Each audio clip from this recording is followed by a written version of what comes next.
Boa noite a todos. Eu sou o Ellison, sou mestre em Engenharia Química e vou estar ministrando a disciplina de Química Industrial para vocês, né? Eu gosto sempre de começar perguntando se vocês tiverem alguma dúvida a respeito da apostila, né? Para a gente tá auxiliando aqui vocês. Vocês teriam alguma?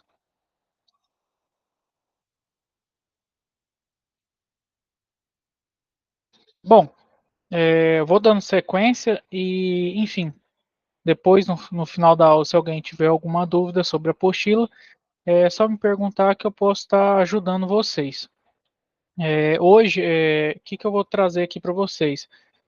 Uma parte um pouco mais resumida, né, do que foi visto na apostila e alguns pontos, eu acho que mais importantes que devemos focar, né, que acho que vai agregar um pouco vocês na indústria química, né. Então, é, hoje eu vou falar um pouquinho da introdução, o que é, né, a química industrial, o objetivo, né, para que serve essa química industrial, o princípio da estequiometria, por que que ela existe, né? O balanço de massa, que é uma parte muito importante, né? Vocês, como técnicos em químicas, vão estar trabalhando quase que sempre, né? Quando for dimensionar algum processo, né? Industrial, balanço de energia, que se torna quase a mesma coisa que um balanço de massa, porém envolvendo energias que você vai precisar no seu processo. Também falarei de operações unitárias, algumas delas, certo? E por fim, as conclusões finais, certo? Então, o que seria, né, no caso, química industrial, né, pessoal? Ela é uma área da química que se dedica, né, à aplicação dos princípios e teorias da química em processos industriais, certo?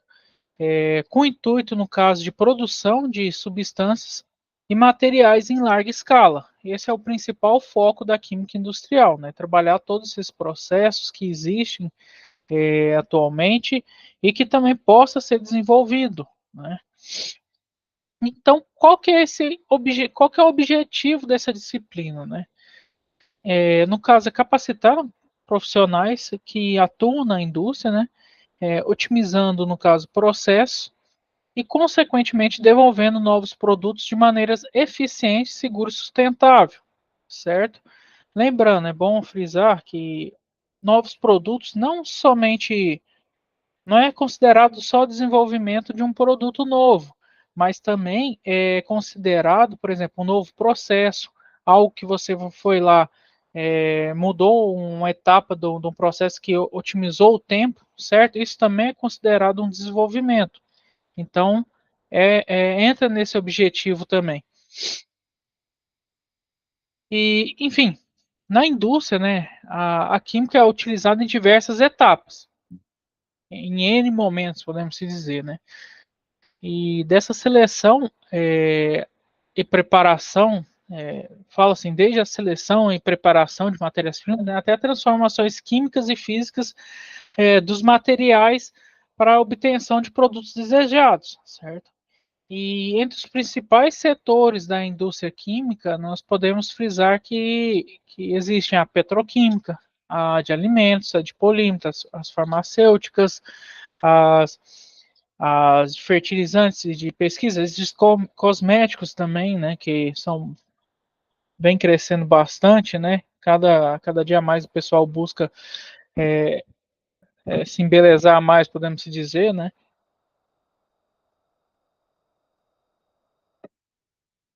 Além também atualmente agora começou muito o foco em biotecnologia, né? Ou seja, criando indústrias que trabalham com produtos, podemos dizer, mais finos, mais diferenciados. Até tive num congresso recentemente, e lá nesse congresso era de biotecnologia, teve um rapaz que desenvolveu rapaz não, senhor, né, desenvolveu um produto que era para o câncer, né? E a dosagem desse remédio que chega no Brasil chega a US$ 800. E ele conseguiu, por exemplo, desenvolver esse remédio por US$ 100, a aplicação, né? Então agora está nas fases de ver para quem que ele consegue passar os royalties, né? Adquirir esses royalties e passar essa receita para a farmacêutica, a indústria farmacêutica está produzindo, né? Então também é um ramo que está crescendo bastante.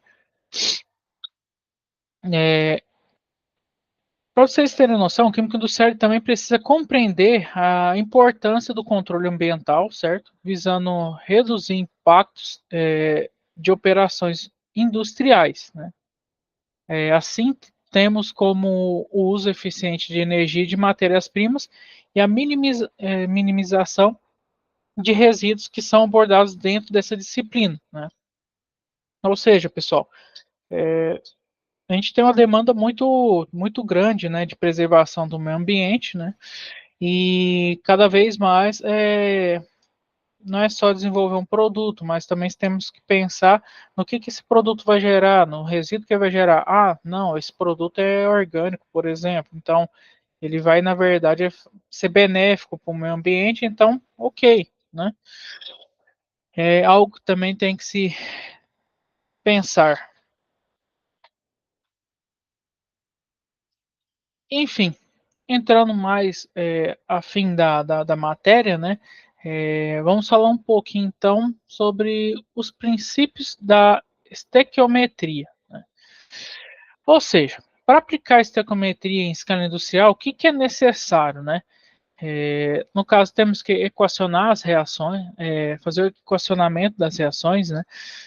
Ou seja, todas as reações químicas elas devem ser balanceadas, ou seja, o número de átomos de cada elemento deve ser o mesmo nos reagentes e nos produtos, ou seja, tem que ter conhecimento para isso, para o desenvolvimento dos produtos, né, para que depois não haja reações indesejadas, né. Proporção molar, que seria isso? As proporções entre as quantidades de substâncias envolvidas são determinadas pelas suas proporções molares, certo? Expressa num balanceamento de reação. Isso é muito importante, por exemplo, na indústria de fertilizante. Como que funciona? Por exemplo, você precisa desenvolver um produto vamos falar de um fertilizante mineral, certo? E nesse fertilizante mineral você precisa ter, por exemplo, 5% de boro. Primeiro, primeiro ponto, você tem que descobrir qual matéria-prima que vai ser seu nutriente de boro, porque você não vai usar o boro específico, né? Geralmente um ácido bórico, por exemplo. E dentro disso, você fazer por conta, como eu posso falar? É, Fazer uma equação molar, utilizar a massa molar desse sulfato, desse ácido bórico, por exemplo, para quanto que você vai precisar desse sulfato para que você encontre os 3%, por exemplo, que você quer, entendeu? Isso influencia diretamente no seu produto final, né? E, claro, depois que esse produto estiver pronto, você tem que estar fazendo a análise dele para confirmar se esses 3% que você queria antes vai ter depois, certo? E, por fim, rendimento, né? O que seria? Nem toda reação industrial ocorre com 100% de rendimento. Na verdade, eu nunca vi, para ser sincero. E muito difícil isso. Praticamente, é, toda a minha experiência de indústria eu nunca vi. Então, acho que é meio que quase impossível, né?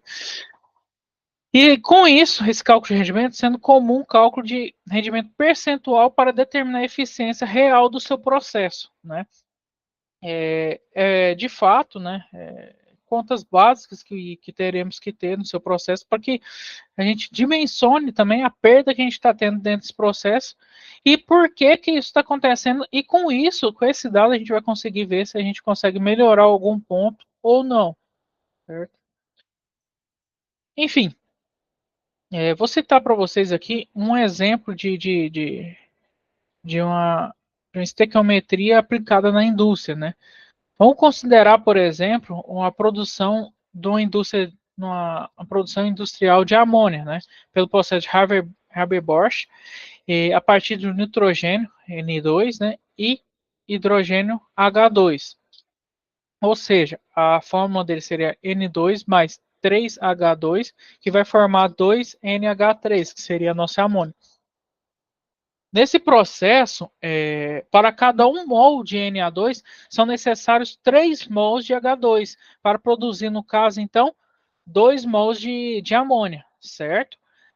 Na indústria, o balanceamento correto dessa reação permite calcular, no caso, a quantidade exata dessa matéria-prima necessária para atingir a produção desejada. E, consequentemente, você vai evitar altos custos de produção, né, com esses cálculos corretos, né? Sim.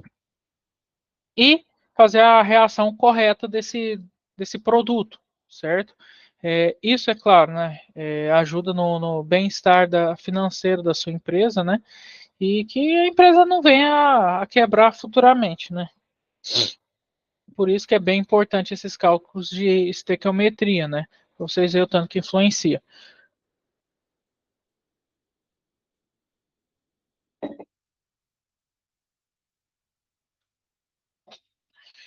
Então, vamos para o balanço de massa. Né? O que seria o balanço de massa? Ela é uma das principais ferramentas na química industrial para planejamento e controle de processos produtivos. Certo? Ele se baseia na conservação de massa, que estabelece que a massa total de um sistema fechado deve permanecer constante, independentemente das transformações que ocorram no interior do sistema. Certo? Ou seja, basicamente, o que podemos falar, né? Tudo que está entrando para sua reação, tudo que está entrando ali no seu reator, tem que sair de alguma forma, certo? Seja como subproduto, como seu produto mesmo, ou como rejeito, ou de toda forma, tem que sair. Tudo que está entrando tem que sair. E qual que é o princípio do balanço de massa, né? O balanço de massa ele pode ser descrito pela equação geral. O que seria essa equação geral? A entrada menos saída mais geração menos consumo é igual ao acúmulo, certo? Essa é a fórmula geral do seu balanço de massa, né? Ou seja, tudo que está entrando tem que sair. E também junto com o que vai ser a saída? Vai ser a geração, certo? E a entrada, no caso, está junto com o consumo. E no final nós temos um acúmulo, beleza? Essa equação, né, ela pode ser aplicada em qualquer processo industrial, viu, pessoal? E para garantir que a qualidade da matéria-prima utilizada, assim como os produtos e subprodutos gerados, sejam corretamente contabilizados. Mais um daquele mesmo, as mesmas palavras que eu falei para vocês ali na estequiometria, né? Tudo isso vai evitar uma perda de processo e, consequentemente, uma perda financeira, né? Isso tudo tem que ser dimensionado para que o projeto, sua fábrica, não tenha nenhum erro, né? Que essa fábrica seja saudável e que dure muitos anos, certo? É isso que todos querem, né? Que seja produtiva, né? Enfim. E quais os tipos de balanço de massa que existe, né? Nós temos o balanço em estado estacionário, né? Que não há acúmulo de massa no sistema. A entrega é igual à saída. Basicamente, o que está entrando sai. Né? E temos o balanço em estado transitório. O que seria isso? Existe um acúmulo ou depleção de massa dentro do sistema. Ou seja, nós vamos ter um subproduto ali ou, no caso, um resíduo. Beleza? Enfim, eu trouxe para vocês aqui dois exercícios. Beleza? E eu vou estar fazendo aqui com vocês para vocês terem noção de como que funciona um exercício de balanço de massa, né? Vamos para o primeiro um exercício um pouco mais simples, beleza? E vamos lá. Um tanque de mistura contínua recebe dois fluxos de entrada, certo? Ou seja, um tanque está recebendo duas entradas. O primeiro fluxo contém 50 kg por hora de uma solução com 30% de sal, ou seja, dentre esses 50 kg nós temos 30% de sal, certo?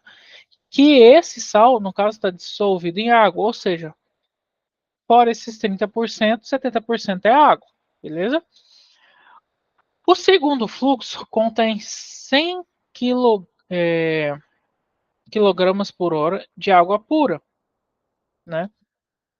A mistura, no caso, sai do tanque com a concentração de sal constante, né? É uma mistura que você vai produzir uma água salina, né, com sal. Então, quais os dados que nós temos, né? Nós temos um fluxo 1, que seria 50 quilogramas por hora com 30% de sal, um fluxo 2 com 100 quilogramas por hora de água pura. A saída no final ocorre a uma taxa constante. A gente não sabe qual que é essa taxa, né? Então, o que é a pergunta? O que nós queremos saber aqui, né? Determine a massa de sal na mistura final e a concentração em massa na saída do tanque, beleza? Então, como que a gente resolve esse exercício, né? Vou abrir um outro slide aqui para vocês. É,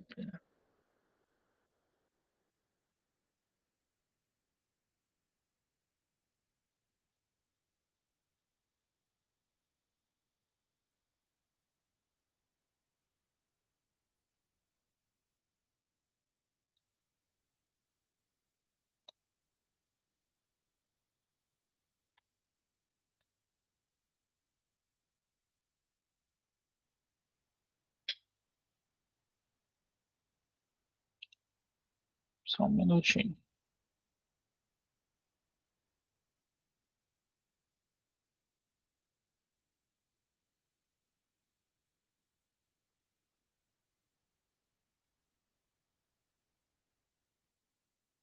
Então, pessoal,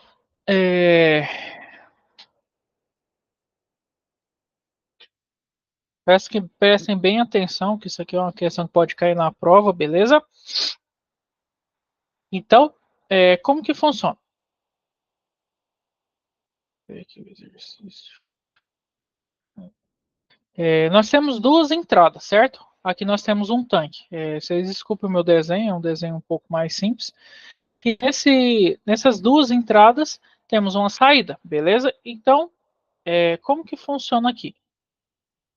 A primeira entrada, o exercício nos informou que nós temos 50 quilogramas por hora de uma solução, beleza? Na segunda entrada, nós temos um fluxo de 100 quilogramas por hora. Só que nós temos um detalhe, né? Aqui, 30% é sal, certo? 30% de sal.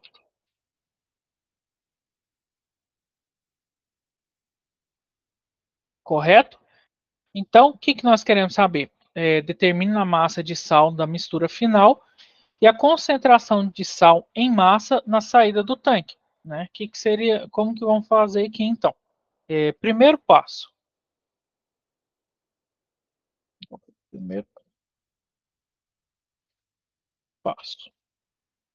Primeiro passo. O que, que seria? Calcular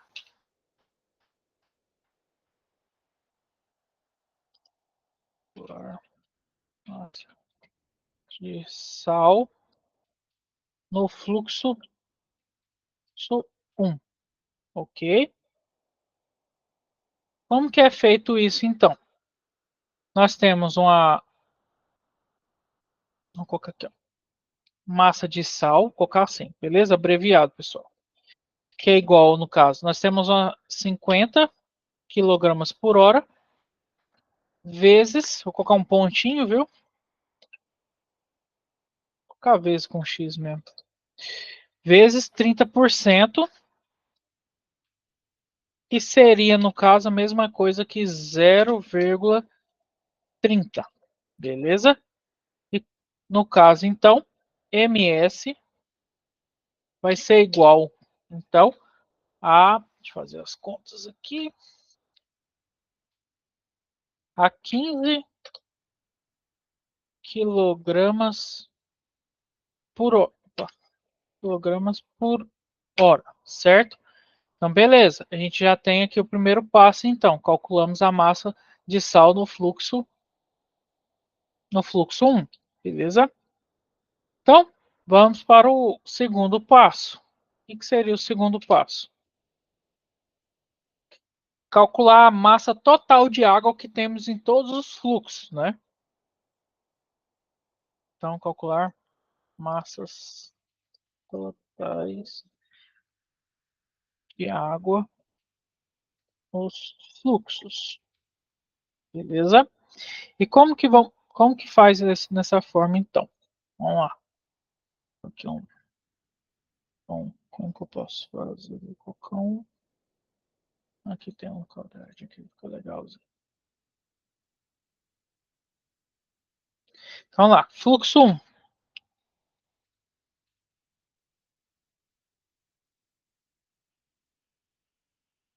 Certinho.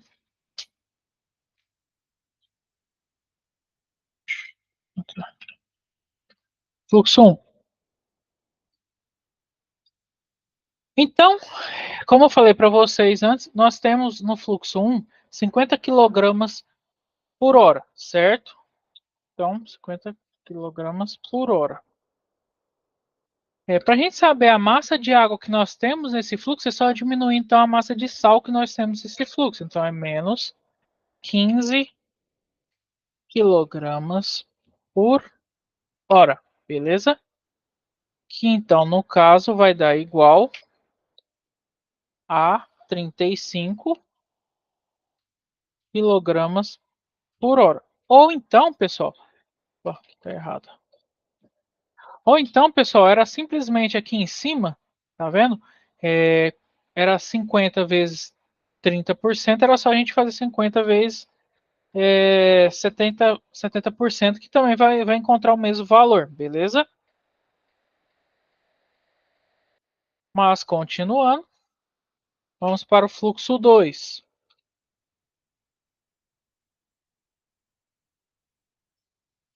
Fluxo 2, nós temos 100 quilogramas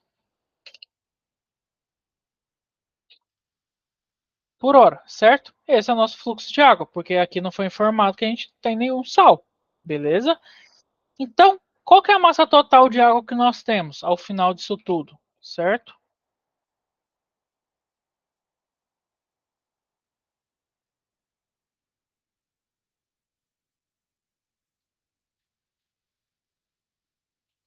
Qual que seria no caso, então? É simplesmente a gente somar as duas massas que nós temos. Nós temos 35 do primeiro fluxo, certo? 5 gramas por hora, quilogramas por hora, mais 100 quilogramas por hora. E isso no final teremos, no caso, 135 quilogramas por hora, beleza? É isso aí, por hora. Agora sim, a gente obteve quais os dados inteiros, certo? E vamos para o terceiro passo.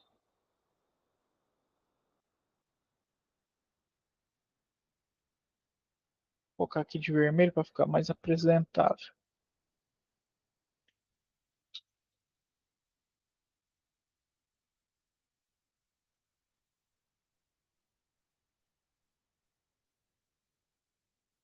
Terceiro passo.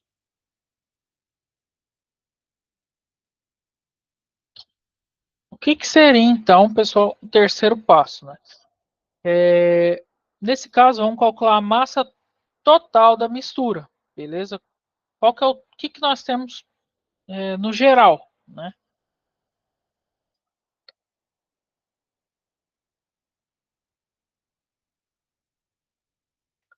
Que no caso seria sal mais água. Vamos lá.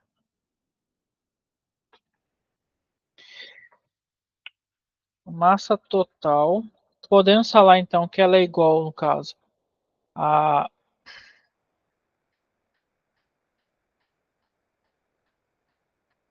podemos falar então que ela é a massa,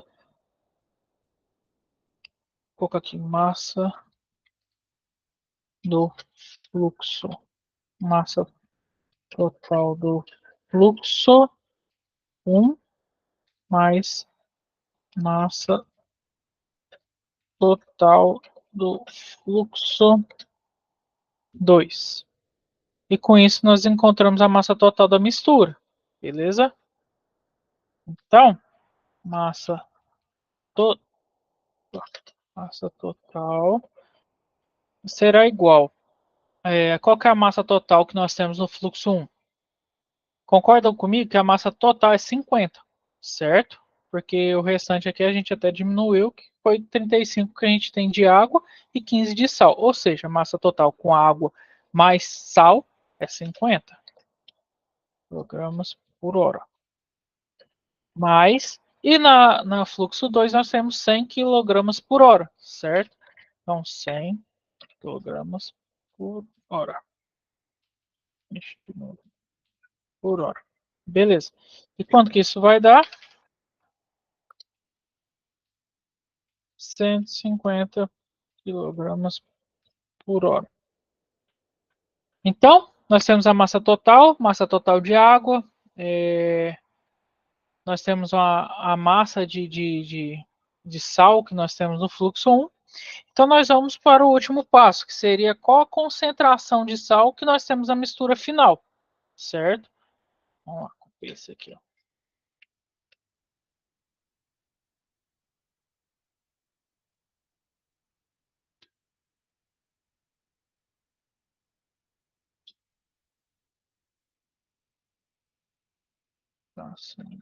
De sal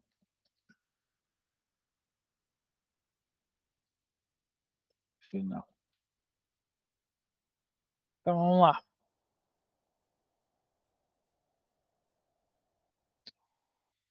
Podemos falar, como que nós vamos montar essa forma? Podemos falar que a concentração final é igual a... Deixa eu ver se tem como inserir uma fórmula aqui.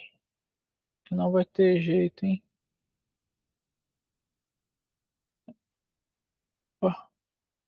Ah, tem sim.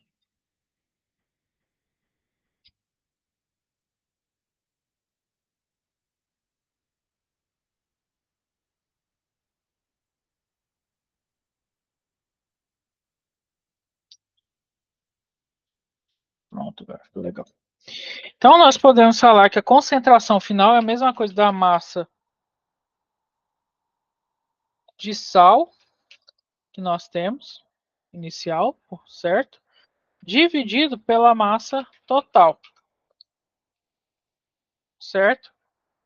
E quanto que vai dar isso no caso?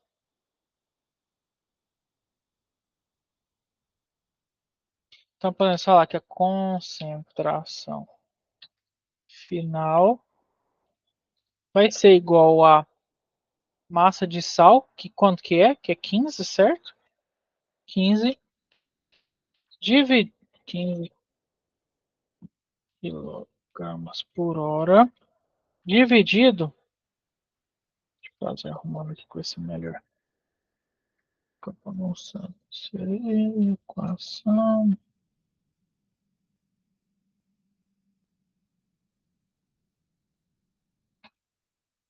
Então vai ser 15 kg por hora, dividido por 150 kg por hora.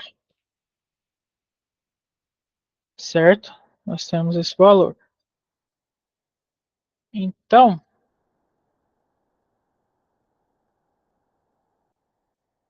deixa eu trocar essa seta aqui.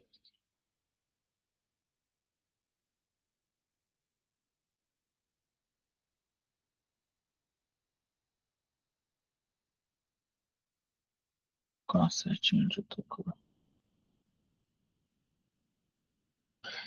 Então, podemos se dizer, então, que a concentração final vai ser igual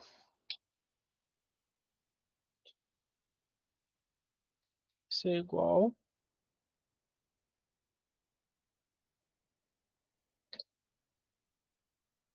Vai ser igual no caso. Vamos fazer as contas aqui. 0,1 quilo. Aqui vão se anular, então é isso mesmo. Quilogramas por hora de sal, isso mesmo. Então, pessoal, nós temos a concentração final de 0,1 kg por hora de sal, beleza? Bom, agora eu vou mostrar para vocês aqui o segundo exercício para a gente treinar mais, beleza? Igual eu falei para vocês, se puder até tira um print dessa tela, né, de resolvido. Vou estar mostrando para vocês o enunciado antes aqui também. E, enfim, é, só para vocês terem como exemplo que isso aí pode cair na prova, ok?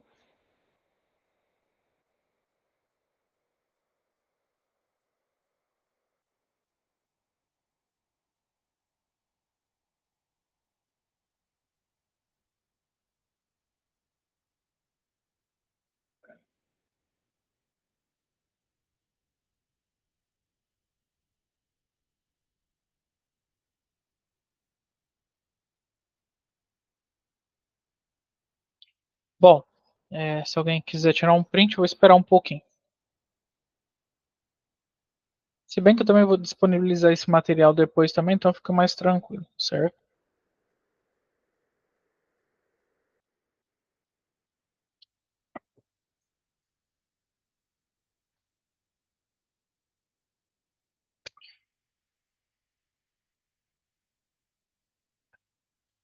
Enfim, vamos para o exercício 2 de balanço de massa, beleza? Vamos lá.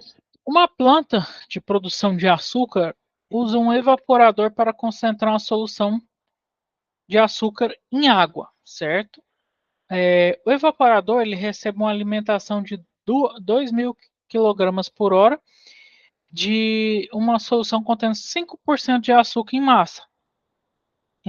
Após essa, esse processo de evaporação, a solução concentra e sai com 20% de açúcar. Qual que é os dados que temos? Nós temos uma taxa de alimentação de 2.000 kg por hora, uma concentração de açúcar na alimentação de 5%, uma concentração de açúcar na saída de 20%. Então, o que eu quero? Qual que é a nossa pergunta que nós temos? Né? Qual é a taxa de saída da solução concentrada em quilogramas por hora e qual que é a taxa de evaporação de água em quilogramas por hora também? Então, vamos lá, vamos resolver esse exercício agora. Vamos lá para a mesma tela anteriormente.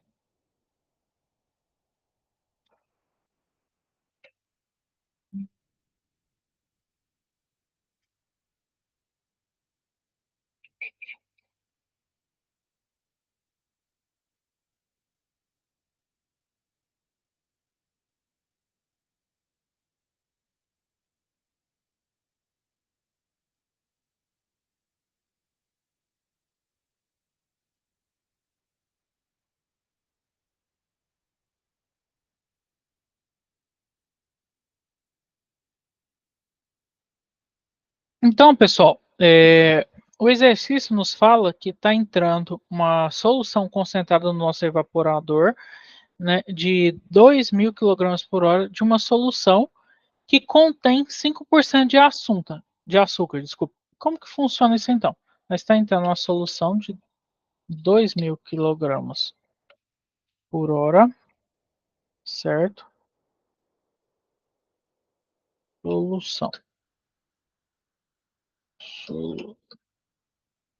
Solução de 2.000, certo? E dentre esses 2.000 kg por hora, 5% de açúcar, certo?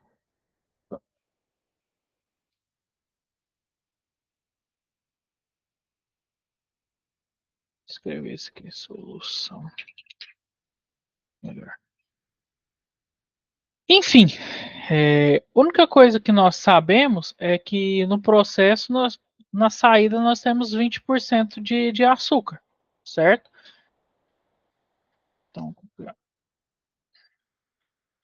Então, a saída aqui nós temos 20%.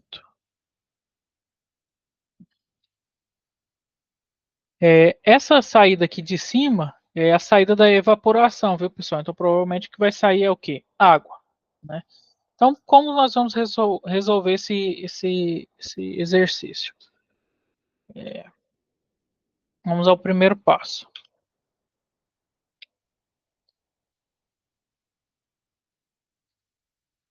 Vamos lá. Primeira coisa que nós temos que fazer é calcular a massa de açúcar que nós temos na alimentação. Ó, vamos lá.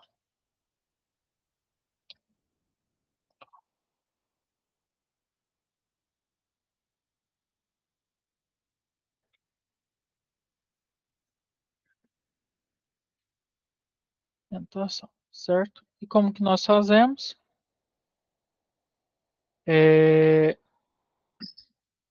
Vou chamar de MA, massa de açúcar, viu? A massa de açúcar vai ser igual a 2.000 quilogramas por hora vezes 5%, que é a mesma coisa que no caso 0,05, certo?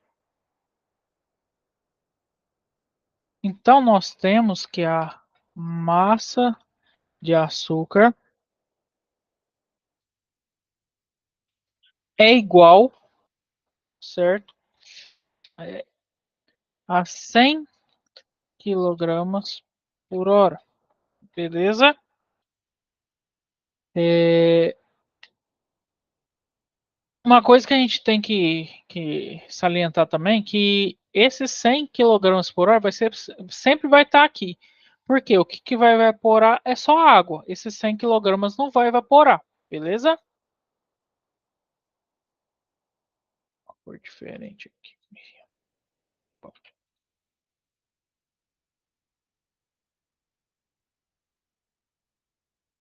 Vamos ao segundo passo, então. Qual que seria o segundo passo, né? Seria o cálculo de massa de solução concentrada. Então, vamos lá. Como que funciona esse cálculo?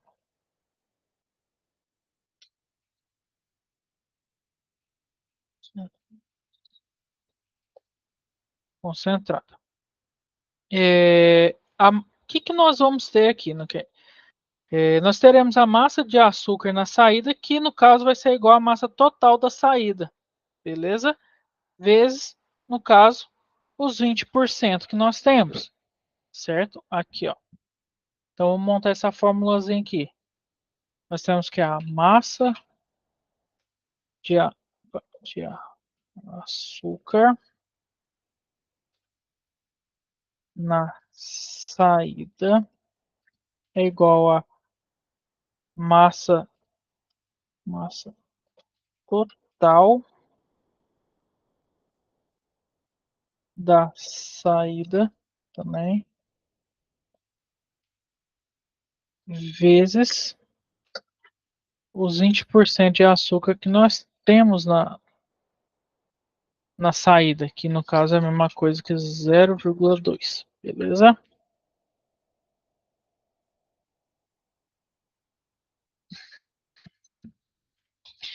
Então, que nós temos aqui? A massa de açúcar que na saída é de 100 quilogramas por hora, certo? Que no caso é igual, né, à massa total da saída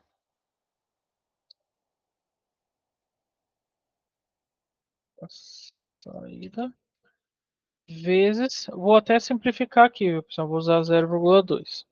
0,2. Que no caso, então, teremos massa total da saída,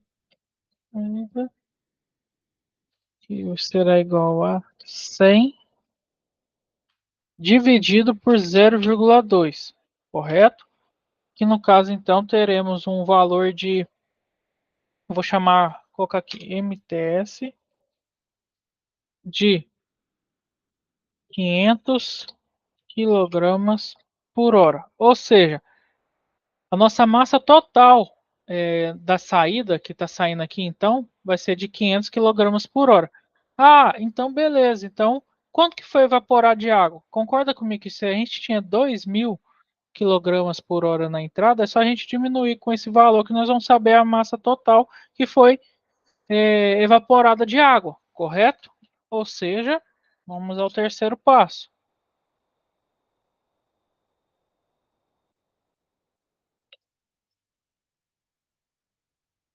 Massa de evaporação, beleza?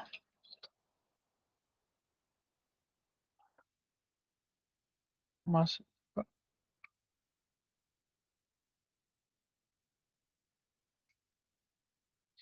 massa de evaporação. Então,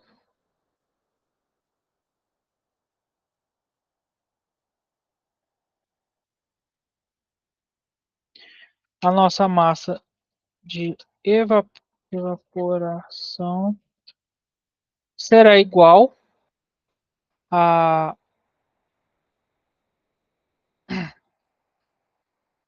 a massa total de entrada menos massa total de saída, correto?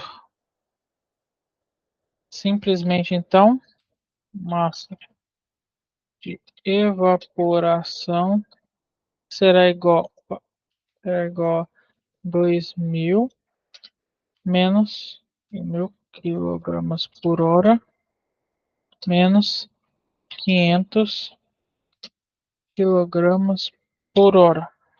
Então, teremos uma massa de evaporação de 1.500 quilogramas por hora. Beleza, pessoal? Ou seja, aqui, ó, esse valor vai estar aqui, viu? 1.500 quilogramas por hora.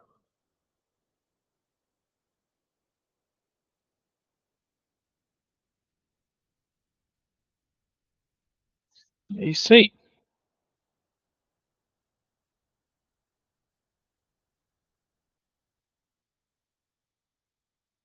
Agora vamos dar sequência aqui.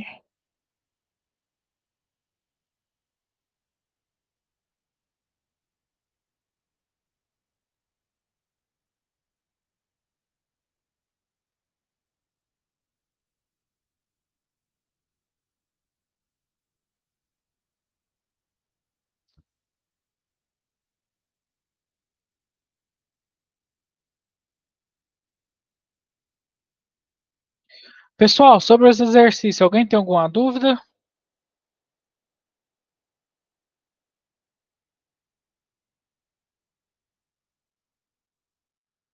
Beleza. Vou dando sequência aqui, então.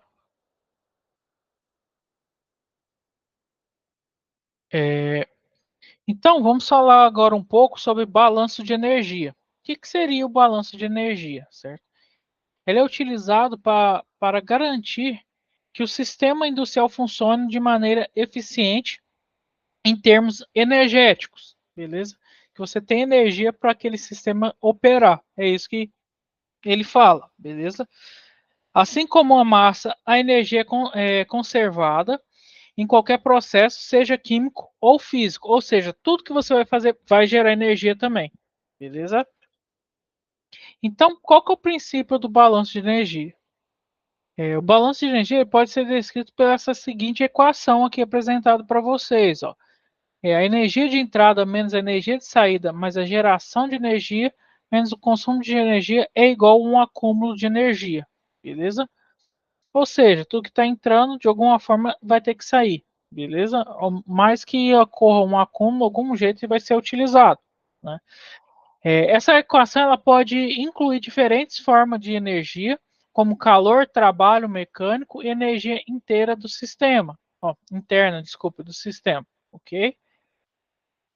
E sobre o balanço de energia em processos químicos, o que seria? Durante uma reação química, energia pode ser liberada, né, ou absorvida de forma de calor. Para garantir a viabilidade econômica e técnica de um processo, é essencial controlar a quantidade de energia envolvida, certo? Para que até que nós podemos falar sobre isso aí? Que simplificando, né? Não só economizar energia está relacionado a custo, mas também a quebra de equipamentos. Vamos supor que você exige demais o seu equipamento e fornece mais energia com ele, e isso pode acontecer uma quebra dele. Então, tudo que eu venho falando para vocês de estequiometria, de balanço de massa, de balanço de energia, está relacionado muito a custo e também aos equipamentos em si, a vida útil dele, que ao fim vai estar relacionado ao custo, ok? Qual que é um exemplo de sua aplicação no indústria, né? No processo de craqueamento catalítico do pretório, por exemplo, o balanço de energia ele permite prever a quantidade de calor que deve ser adicionada ao reator para manter as reações à temperatura ideal e maximizar a produção de frações leves como gasolina e diesel, por exemplo. Certo? Esse é um exemplo que temos de balanço de energia. Só que é claro, temos várias outras na indústria química, né? Num simples balanço vamos colocar, vamos pôr num reator que você precisa colocar que seu produto vai esquentar, você precisa de uma camisa ali em volta desse reator. Então você tem que fazer o cálculo de balanço de energia de qual o tipo de camisa, qual a espessura que você vai ter que usar para que você consiga segurar a temperatura desse reator, por exemplo. Entende? E com isso, eu trouxe mais um exercício para vocês de balanço de energia, né? E o que ele fala? É um exercício bem simples, vai demorar muito. Ele fala que que ele pede, né? Um aquecedor elétrico é utilizado para elevar a temperatura de 2 quilos de água para 20 graus Celsius ó, desculpa, de 20 graus Celsius para 80 graus Celsius. Sabendo que o calor específico da água é 4,18 kJ por quilogramas por centímetro cúbico, desculpa, por graus Celsius, determina a quantidade de energia necessária em quilojoules para realizar esse aquecimento. Quais que são os dados que nós temos? Massa de água, 2 quilos. Temperatura inicial, que é de 20 graus Celsius. Temperatura final, que é onde que elevamos a água para 80 graus Celsius. O calor específico da água, né, que isso já é tabelado, né, e qual que seria a pergunta? O que é o exercício? Qual a quantidade de energia em quilojoule necessário para aquecer a água de 20 graus Celsius para 80? Qual o gasto de energia que teremos para aquecer essa água? É isso que ele quer, certo? Então vamos estar fazendo ela aqui também.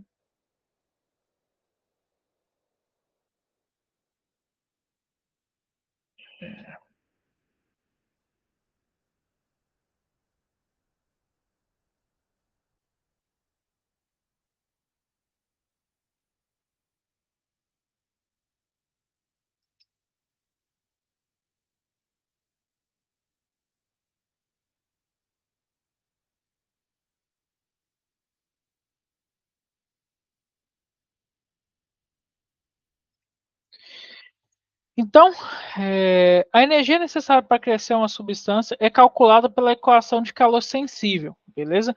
E qual que seria essa equação? Seria Q, que é igual a massa, vezes, vou colocar um pontinho aqui, vezes o C, que é calor latente, certo? Vezes o ΔT, que seria a variação de temperatura. Deixa eu ver se eu consigo colocar o delta aqui, para ficar legal aqui.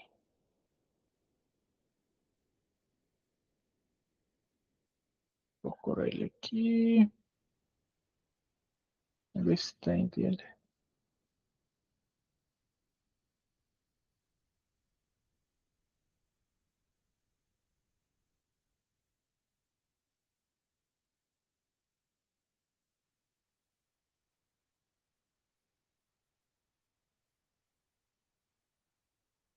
Achei, ó.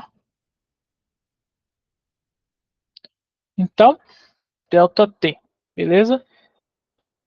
que é nada mais que, entre parênteses, eu vou colocar aqui, que é a temperatura final menos a temperatura inicial. Isso seria o ΔT. Vou fazer umas setinhas aqui para ligar e colocar o nome para vocês.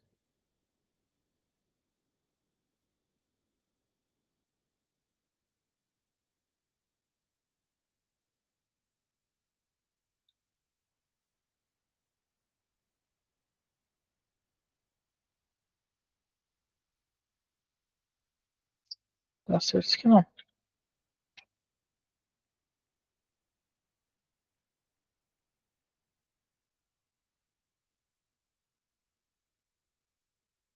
Isso aqui também não. Uma seta normal mesmo.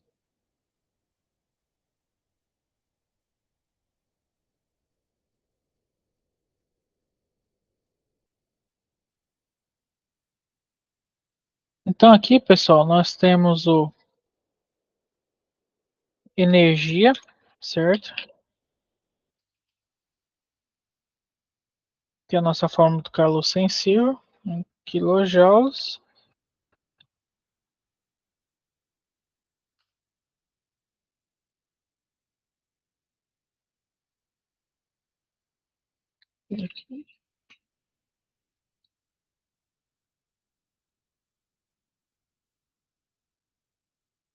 Aqui nós temos a massa. Opa.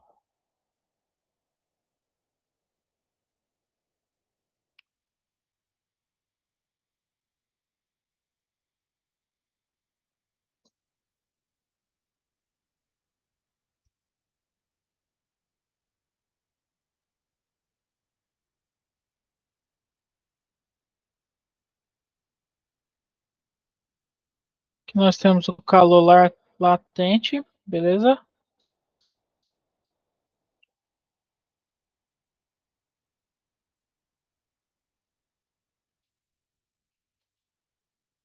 Ó, desculpa, calor específico.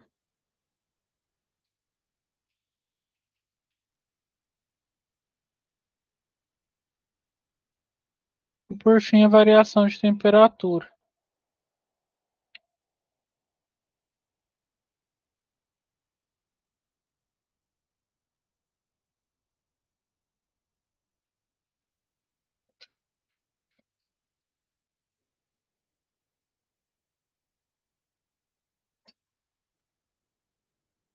Ok?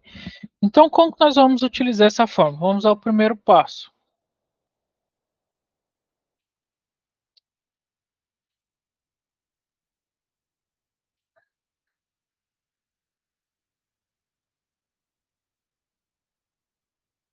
Primeiro, quantificar o que nós vamos precisar para utilizar essa forma no caso. É quantificar primeiramente a variação de temperatura, certo? Quanti,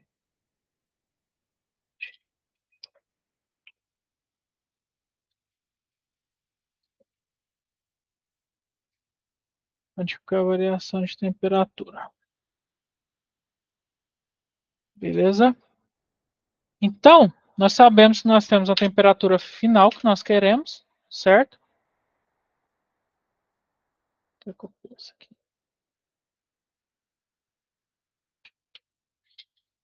E essa temperatura, nós temos a temperatura final e temos a inicial também. Final menos a temperatura inicial. Então, ΔT vai ser. Opa, caramba, de novo.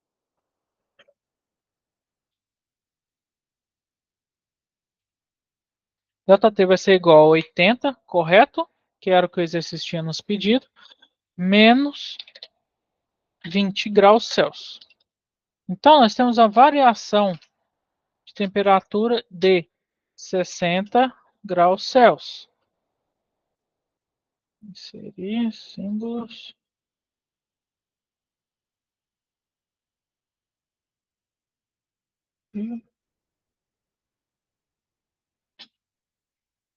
Beleza?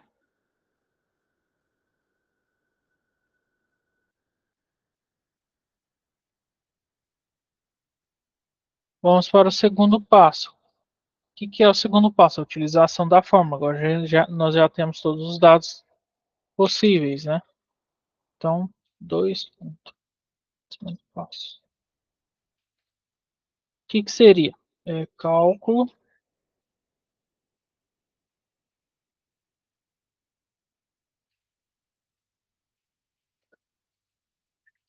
de energia.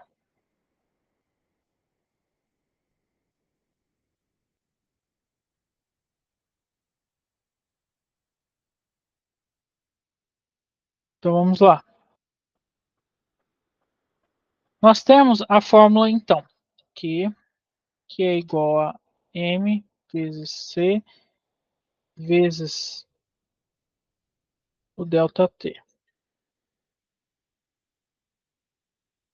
Certo?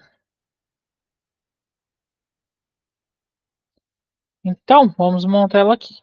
Nós queremos descobrir o quê? Que vai ser igual a massa. Qual que é a nossa massa que nós temos?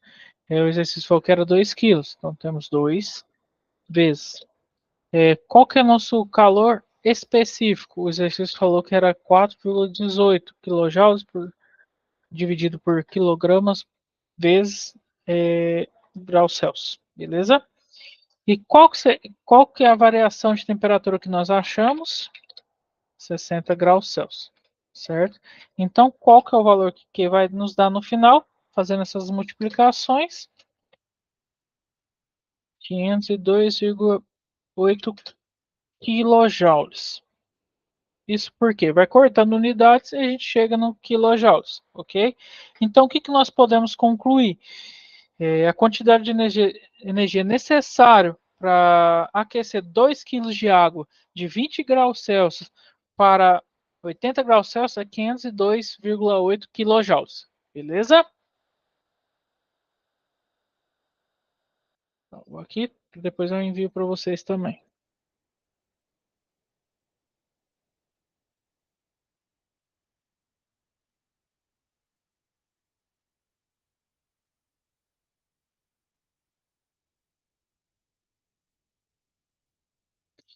Então, pessoal, dando sequência aqui, alguém tem alguma dúvida?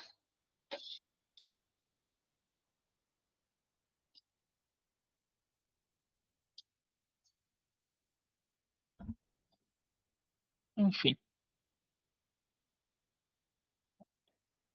dando sequência na nossa aula, qualquer coisa é só perguntar, viu? Sobre operações unitárias, né? O que seriam as operações unitárias? Acho que alguns de vocês aqui devem ter tido aula ou estão tendo agora também. Operações unitárias são os blocos fundamentais dos processos industriais, né? Cada operação unitária representa um passo específico de um processo de transformação de matérias-primas em um produto, beleza? E que pode envolver transferência de massa, energia ou quantidade de movimento, certo? E quais que são as classificações das operações unitárias? Elas são geralmente classificadas em 3 categorias. Nós temos operações de transferência de massa, operações de transferência de energia e operações mecânicas. E o que seriam as operações de transferência de massa? Elas incluem processos como destilação, extração e absorção, onde os componentes de uma mistura são separados, certo? Com base em suas propriedades químicas ou físicas. Já as operações de transferência de energia, elas incluem processos como aquecimento, resfriamento e troca térmica também. Falando a respeito das operações mecânicas, elas envolvem a manipulação física de materiais, como no caso, por exemplo, moagem, peneiramento e transporte. Daqui a pouco eu vou mostrar um vídeo para vocês que vocês vão poder ver quase tudo isso aí que eu estou falando agora. E quais que são os exemplos de operações, né? Eu vou citar só alguns mais simples aqui, certo? Porque existem vários aqui que não estou citando aqui também, beleza? Mas nós temos, por exemplo, destilação, filtração e evaporação aqui. Evaporação foi até um do exercício que eu passei para vocês quase agora, né? Enfim, destilação não, evaporação.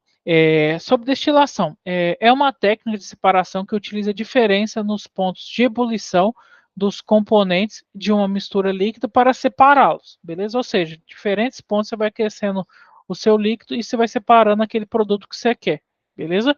Uma filtração, um processo que separa sólidos suspensos em líquidos ou gases utilizando uma barreira física, como, por exemplo, o filtro, né? Evaporação, é um processo no qual um líquido é aquecido para remover parte dele na forma de vapor, concentrando ele a substância restante. É igual um exercício também que eu citei para vocês agora anteriormente, que foi basicamente isso de evaporação, certo? E aqui eu trouxe um exemplo para vocês de uma fabricação de cerveja, né? Esse aqui é um fluxograma da fabricação de cerveja, certo? E que fala nesse fluxograma?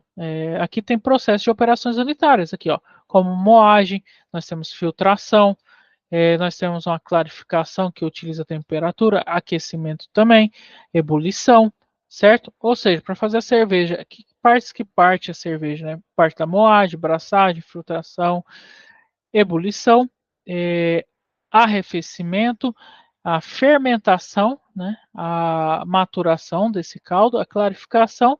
Depois nós vamos fazer um enchimento, uma pasteurização, que é simplesmente o processo de você levar a temperatura bem alta e depois você abaixar para uma temperatura mais baixa, para que você consiga conservar essa cerveja, certo?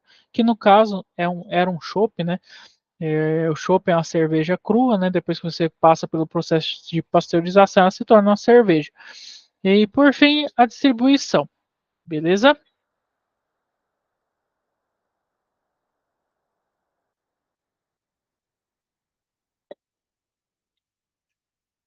Enfim, agora eu trouxe um vídeo para vocês terem noção de como que funciona a parte de uma indústria química, né? Então eu trouxe um vídeo mostrando uma usina de cana-açúcar, mais específico na fabricação de açúcar, beleza? Então vou mostrar para vocês aqui.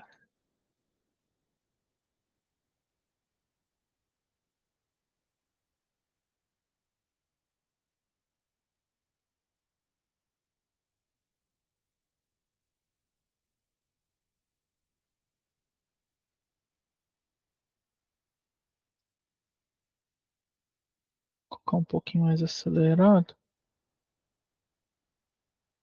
Bom,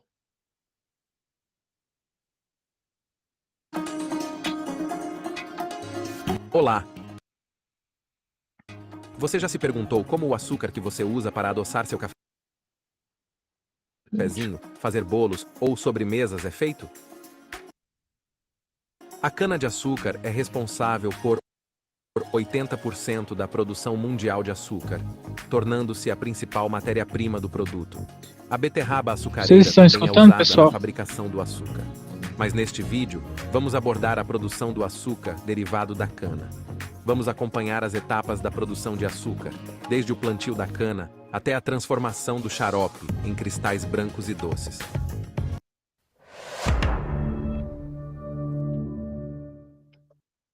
Vamos falar um pouco sobre a história do açúcar. O açúcar foi originado na Índia por volta do século V. Foi lá que se desenvolveu a técnica de solidificar o caldo extraído da cana-de-açúcar e transformá-lo em cristais granulados. Um dos primeiros termos usados para descrever essa novidade foi sarkara, que em sânscrito significa areia grossa. A disseminação do açúcar pelo mundo ocorreu por meio dos árabes na Idade Média, que refinaram os métodos de produção e o introduziram no Oriente Médio e na Europa. Inicialmente, o açúcar era considerado um produto de luxo, utilizado para a conservação de frutas, produção de medicamentos e ornamentação em festas. Somente no século XVII, com o aumento das plantações de cana no continente americano, o açúcar se tornou mais acessível e popular. Os diversos tipos de açúcar disponíveis nas lojas variam em tamanho de cristais e cor, dependendo de como são processados. A cana-de-açúcar fornece não apenas açúcar, mas também xarope, melaço, rum, açúcar mascavo, açúcar de confeiteiro e açúcar refinado. Plantio da cana-de-açúcar. Para o cultivo bem-sucedido da cana-de-açúcar, é essencial um clima com temperaturas médias entre 22 graus Celsius e 30 graus Celsius, chuvas bem distribuídas, alta radiação solar e umidade adequada. A cana cresce melhor nas regiões tropicais e subtropicais. O solo deve ter uma temperatura de 32 graus Celsius a 38 graus Celsius para o brotamento ideal. A quantidade de água necessária varia de 1.200 a 2.500 milímetros por ano, dependendo da variedade e ciclo da cultura. A cana se adapta bem ao clima tropical e subtropical do Brasil. A produção de açúcar no Brasil corresponde a 18% da produção mundial e 36% da comercialização global do produto. A fabricação brasileira representa um dos maiores segmentos da agricultura e movimenta bilhões a cada safra, chegando a produzir em média 36 milhões de toneladas de açúcar por safra. O plantio da cana-de-açúcar envolve o uso de estacas, que são pedaços de cana contendo brotos, que são inseridas em sulcos no solo. Inovação, inovação mesmo, é só Hyundai. O ciclo de cultivo da cana-de-açúcar varia de acordo com o sistema de plantio e a região de cultivo. Em geral, o período que a cana-de-açúcar leva para estar pronta para a colheita é de 12 a 18 meses, passando por diferentes fases de crescimento, paralisação e maturação. A cana-de-açúcar costuma amadurecer e estar pronta para a colheita nos meses de maio, junho e julho do ano seguinte ao seu plantio. A cana-de-açúcar é uma planta composta por várias partes essenciais para seu crescimento e produção, incluindo raízes, colmo, folhas, inflorescência e fruto. As raízes desempenham o papel de fixar a planta no solo e absorver água e nutrientes. O colmo, que é o caule da planta, é formado por nós e entre nós é responsável por armazenar açúcar e sustentar as folhas e inflorescências.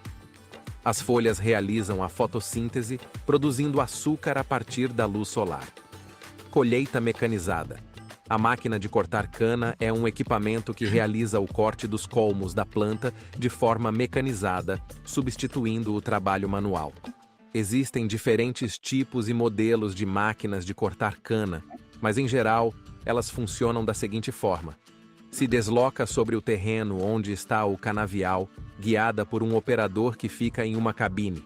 Possui um sistema de corte que pode ser composto por facas rotativas, serras ou discos, que cortam a base e o ponteiro da cana. Também possui um sistema de limpeza que separa a palha e outros resíduos dos colmos, usando ar comprimido ou ventiladores. Armazena os colmos cortados e limpos em um compartimento chamado de caixa de carga ou transbordo, que tem capacidade para cerca de 10 a 15 toneladas de cana. Quando a caixa de carga está cheia, a máquina descarrega os colmos em um caminhão. Transporte da cana-de-açúcar. No Brasil, o peso máximo permitido para o transporte de cana-de-açúcar em rodovias é de 74 toneladas. Uma tonelada de cana rende, em média, 118 quilos de açúcar e 10 litros de álcool, produzidos a partir do mel residual.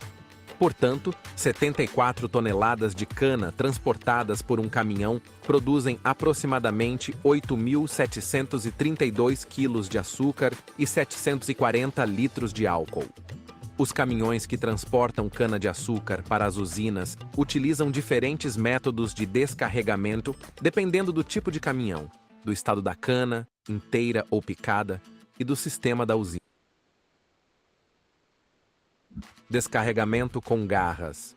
Uma ponte rolante com garras hidráulicas retira a cana do caminhão e a coloca na mesa da usina ou no pátio de estoque. Descarga lateral. O caminhão possui um mecanismo que permite descarregar a cana lateralmente, seja em uma mesa rebaixada ou no pátio. Moagem da cana-de-açúcar. A moagem da cana-de-açúcar é feita nas usinas de açúcar e álcool. A lavagem da cana-de-açúcar antes da moagem é importante para remover impurezas, contaminantes e sujeira, melhorar a qualidade do produto final, evitar entupimentos nos equipamentos industriais e garantir um processo eficiente de produção. A cana-de-açúcar é inserida no moedor, geralmente através de uma correia transportadora. Nesta máquina chamada de triturador de cana-de-açúcar, a cana cortada é depositada em tambores trituradores. Velocidade de rotação de um moedor industrial de cana igual a esse varia, mas geralmente opera em uma faixa de 20 a 40 rotações por minuto para garantir a eficiência na extração do suco da cana. Conforme a cana é esmagada entre os rolos, o suco da cana ou garapa é liberado. Esse suco é rico em sacarose, que é o principal componente que será transformado em xarope. O bagaço, que é a parte fibrosa restante da moagem, pode ser usado como combustível para gerar energia elétrica ou como matéria-prima para outros produtos. Filtração e decantação. A purificação do caldo de cana tem o objetivo de remover impurezas e aprimorar a qualidade do produto final. O caldo é submetido a um tratamento químico envolvendo cal e enxofre, neutralizando sua acidez e precipitando impurezas. Essas impurezas se juntam e se separam do líquido, tornando mais fácil a sua posterior remoção durante o processo de filtragem. Após isso, ele passa por filtros que removem as partículas sólidas, resultando em um caldo filtrado de coloração amarelada e elevado teor de sacarose. O suco extraído contém algumas impurezas, como pedaços de cana e partículas sólidas. Para separar essas impurezas, o suco é geralmente filtrado e decantado, permitindo que as partículas sólidas se depositem no fundo, enquanto o líquido mais claro é direcionado para a próxima etapa. Aquecimento e concentração. O processo de aquecimento do caldo de cana em grandes caldeiras a vapor é uma etapa fundamental no processo de produção de açúcar. Este processo visa concentrar os açúcares presentes no caldo, transformando-o em xarope. O caldo de cana é introduzido nas grandes caldeiras a vapor. O aquecimento ocorre através da injeção de vapor de água nas caldeiras. À medida que o caldo de cana é aquecido, a água presente nele começa a evaporar devido ao aumento da temperatura. A evaporação da água é um processo essencial, pois permite a remoção da maior parte da água do caldo. À medida que a água evapora, os açúcares presentes no caldo de cana se tornam mais concentrados. Isso ocorre porque a água está sendo removida, enquanto os sólidos, como açúcares e outros componentes, permanecem. A concentração de sacarose aumenta significativamente durante esse processo. O resultado desse processo de aquecimento é a transformação do caldo de cana em xarope. O xarope é uma etapa intermediária no processo de fabricação do açúcar. Ele contém uma alta concentração de açúcares, sendo um estágio importante antes da cristalização final. Resfriamento. O resfriamento na produção de açúcar é essencial para garantir a qualidade do produto final e pode ocorrer em várias etapas do processo. O xarope é resfriado antes da cristalização, usando trocadores de calor com água ou vapor, reduzindo a temperatura para aproximadamente 60 graus Celsius. Cristalização. Após a fase de resfriamento do xarope, a próxima etapa crucial na fabricação do açúcar é a cristalização. Neste estágio, o xarope passa por um processo de fervura em tachos, que promove a formação dos desejados cristais de açúcar. O resultado desse processo é conhecido como massa cozida ou mel rico. Antes da centrifugação, a massa é resfriada por trocadores de calor ou injeção direta de água fria, visando baixar a temperatura para cerca de 50 graus Celsius. A massa cozida é então encaminhada para centrífugas, onde a força centrífuga é empregada para separar o mel dos cristais. O açúcar obtido nesse processo é denominado açúcar bruto ou açúcar mascavo. Uma característica notável é que o mel pode ser reciclado e reintroduzido em novos cozimentos, contribuindo para aumentar o rendimento da produção de açúcar. O açúcar úmido é resfriado antes da secagem, utilizando ventiladores ou exaustores para alcançar aproximadamente 40 graus Celsius. O processo que finaliza a fabricação do açúcar é conhecido como refino do açúcar. Após a etapa de cristalização, em que os cristais de açúcar são formados a partir do xarope, o açúcar obtido é ainda considerado impuro e contém algumas impurezas, como melaço e outras substâncias. O refino do açúcar é o estágio em que essas impurezas são removidas e o açúcar é purificado para atender aos padrões de qualidade desejados. Antes do armazenamento ou embalagem, o açúcar seco é resfriado com ventiladores ou exaustores, reduzindo a temperatura para cerca de 30 graus Celsius. Após o refino, o açúcar está pronto para ser empacotado e distribuído para o consumo ou uso industrial. Esperamos que você tenha gostado deste vídeo.